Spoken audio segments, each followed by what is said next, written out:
लेकिन माजिद साहब मुझे ये बताएं कि किस तरह का सिलेबस अब आप ला रहे हैं 6ठी से 9वीं तक फर्स्ट फेज?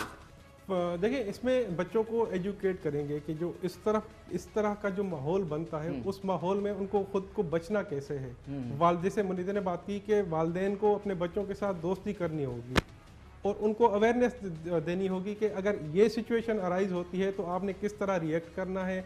स्कूल में होता है आपने टीचर को बताना है, अगर मोहल्ले में होता है, ये सारी एक मतलब पूरा प्रोग्राम है। ऐसे नहीं है कि एक दिन में हम सिलेबस इंप्लीमेंट करेंगे और अगले दिन से ये वाक़यात ख़त्म हो जाएंगे। दूसरी बात की आपने पंजाब की, तो पंजाब गवर्नमेंट तो ऐसे कसूर के वाक़े को डिफेंड कर रही थी, मैं नहीं कहना चाहता, लेकिन ऐसे लग रहा था कि उसके जो मतलब निशानात हैं पंजाब हुकूमत की तरफ जा रहे हैं। राना सनाउल्लाह साहब बजाय इसके, क्योंकि कमेटी को वो हेड कर रहे हैं, वो ये कोई कदम उठाने के वो कह रहे हैं कि जी मीडिया ने रैनअप का वाकया क्यों उठाया, और बड़ा बड़ा अफसोसनाक है। वो कह रहे हैं सियासत हो रही है, मीडिया सियासत कर रहा है, सियासत करके ये कह रहे हैं कि सियासत हो रही है। इससे पहले ज़ैनब से पहले 11 वाकयात, राना साहब को ना उनके विक्टिम्स के नाम पता है, ना उनके ये पता है कि उनका केस क्या हुआ, FIR हुई या नहीं हुई। जब ये सिविल सोसाइटी और मीडिया ने ज़ैनब का इशू उठाया तब ये पंजाब हुकूमत जागी है।